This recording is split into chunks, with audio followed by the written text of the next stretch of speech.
दोस्तों, क्या आपको पता है कि दुनिया का पहला कॉन्डम इजिप्ट में पाया गया था, जो कि नायलॉन से बना हुआ था और रोमन के लोग कॉन्डम बनाने के लिए सुअर की अंतड़ियों का प्रयोग करते थे। कॉन्डम का सबसे ज्यादा इस्तेमाल दक्षिण अमेरिका में किया जाता है और एक सर्वे से पता किया गया कि पुरुषों से ज्यादा महिलाएं कॉन्डम खरीदती हैं।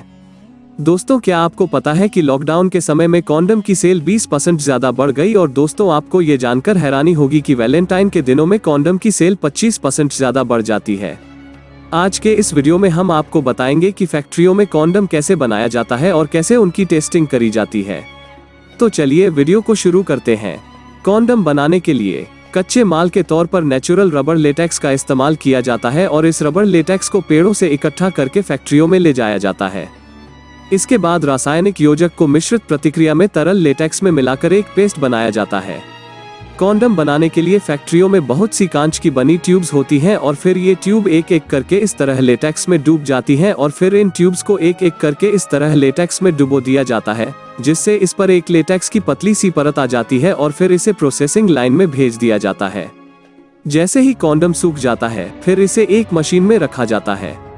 यहाँ इस रबर को चिपकने से रोकने के लिए पाउडर से इसकी कोटिंग करी जाती है और इसके बाद इन कॉन्डम्स को बड़ी बड़ी वॉशिंग मशीन में अच्छे से धोया जाता है। अब इस कॉन्डम के साथ कई अलग अलग तरह की टेस्टिंग कर दी जाती है। जैसे कि पहली टेस्टिंग में कॉन्डम को स्टील की ट्यूब में रखकर देखा जाता है कि कहीं यह फटा तो नहीं और स्टील के ट्यूब के अंदर से वोल्टेज को पास किया जाता है।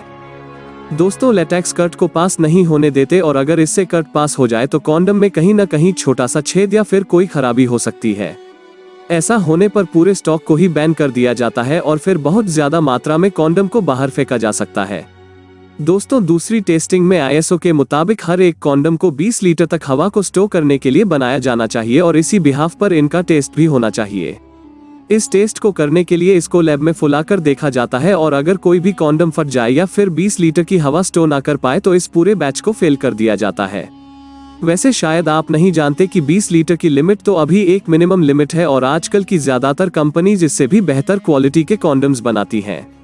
अब इसके बाद बारी आती है तीसरी टेस्टिंग की। दोस्तों, तीसरी टेस्टिंग में इन कॉन्डम्स को पानी से भर के लीकेज के लिए टेस्ट किया जाता है। पानी से भरने के बाद इन्हें 1 मिनट के लिए ऐसे ही लटका दिया जाता है।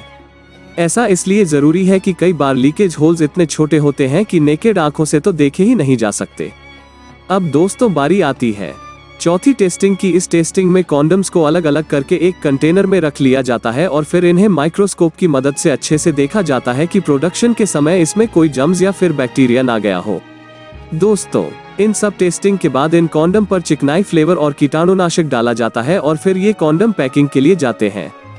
दोस्तों, अगर कॉन्डम की ये सब टेस्टिंग ना की जाए, आपका डॉक्टर का खर्चा बहुत बढ़ सकता है। इसीलिए पूरी तसल्ली के बाद ही कॉन्डम्स को पास किया जाता है और मेडिकल पर भेजा जाता है। दोस्तों, भारत देश ऐसा देश है जहां कॉन्डम की बात करने में भी लोग शर्माते हैं। कॉन्डम ना सिर्फ जनसंख्या कंट्रोल करती है, साथ ही में बहुत सारी बीमारियों को भी रोकती है, जैसे कि HIV या फिर एड्स। दोस्तों, कॉन्डम के बारे में लोगों को जागरूक करना बहुत जरूरी है, नहीं तो ऐसा टाइम भी दूर नहीं कि भारत की जनसंख्या पहले नंबर पर आ जाए। तो दोस्तों, ये थी आज की वीडियो। वैसे आप कौन सी क्लास में हो या फिर कौन सी जॉब करते हो, हमें कमेंट में जरूर बताएं और अगर आपको ये वीडियो पसंद आई तो इसे लाइक करके चैनल को सब्सक्राइब करना ना भूलें।